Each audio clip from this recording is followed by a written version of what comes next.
كفتة الفراخ المشوية في الفرن بأحلى طريقة وأحلى طعم ممكن تاكله. نسمي الله كده ونصلي على رسول الله ونبدأ على طول. مقاديرنا سهلة جدا. ده كيلو من صدور ووراك يا جماعة. لازم تحطوا الوراك مع الصدور عشان يبقى فيه نسبة دهون.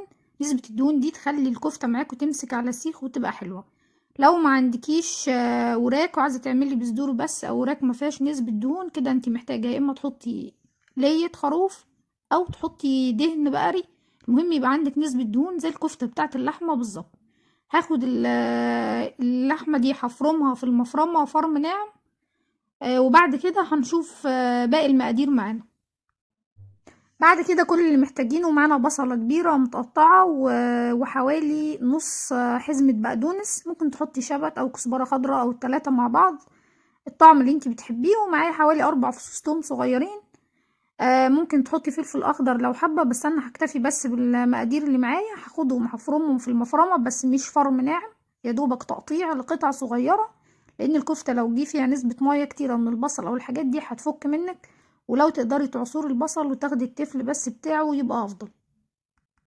هنا بقى معانا التوابل بتاعه الكفته. لو عندك توابل كفته جاهزه يفضل، يعني ما عندكيش، انا عن نفسي هحط معلقه صغيره من الملح، هحط معلقة صغيرة من الكزبرة الناشفة، معلقة صغيرة من البابريكا، وهحط نص معلقة من القرفة. معايا رشة حبهان ورشة جوز الطيب وكبابة صيني وزعتر. الكبابة الصيني والزعتر عبارة عن معلقة صغيرة برضو. وممكن تحطي ورق لورا مفروم لو عندك، ودي التوابل اللي انا محتاجاها. ممكن كمان تحطي نص معلقة فلفل اسود، انا حاطة هنا فلفل اسود. وممكن تحطي جنزبيل. التوابل دي برضو ترجع لك انتي ولذوقك في الاكل. بس لو عندك توابل جاهزه زي ما قلت لك بتاعه كفته هتريحك خالص، او التوابل دي اللي انا حطيتها ادت طعم جميل جدا للكفته. هنا هحط التوابل على الكفته بتاعتي، وحطيت البصل والثوم والبقدونس، وهبدا اقلب الكفته كويس قوي. هضيف عليها اضافات تانية. كل اللي انا هضيف معلقه من الكاتشب. ودي اختياري. لو ما عندكيش كاتشب ممكن تحطي بشر طماطمايه بس معصوره من الميه بتاعتها، هتديها نكهه وطعم حلو قوي. وكمان لو انت هتشوي الكفته دي كلها مش هتحمريها، ممكن تحطي معلقه صغيره من البيكنج باودر، بتخليها مفرغه معاكي وخفيفه كده من جوه. دول 3 معالق شوفان مطحون، انا طحناه ناعم جدا زي الدقيق تقريبا. ما عندكيش شوفان ممكن تحطي 3 معالق بقسماط برضو مطحون ناعم خالص. لو ما عندكيش ده ولا ده ممكن تحطي 3 معالق دقيق. دي ال3 اختيارات. بس طبعا الشوفان اداها طعم حلو خالص، وكمان البقسماط بتديها طعم حلو. بس زي ما قلتلك لو ما عندكيش الاتنين يبقى حطي دقيق. انا هقلبهم كويس جدا مع بعض. هخلي كل المقادير اللي معايا دي تختلط كويس قوي قوي مع بعض. وبعد كده هسيبها اقل حاجة ساعة في التلاجة عشان ما تفكش مني لما اجي اشتغل بيها. بعد كده معدي عليها ساعة في التلاجة. دي يا جماعة بتبقى مية البصل اللي احنا بنعصره، ومعلقة كده من عصير الطماطم. تبقى مية ساقعة ساقعة خالص من التلاجة، ومش مية دافية ولا حاجة. ممكن تحطي عصرة ليمون بتديها طعم حلو قوي قوي.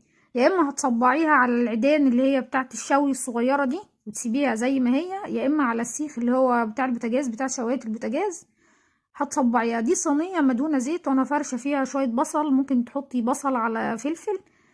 لو هتحطي على ورق زبدة خلاص ما تعمليش موضوع البصل والخضرة والحاجات دي. انا بس حطيتها عشان ايه ما تتحرقش في الفرن.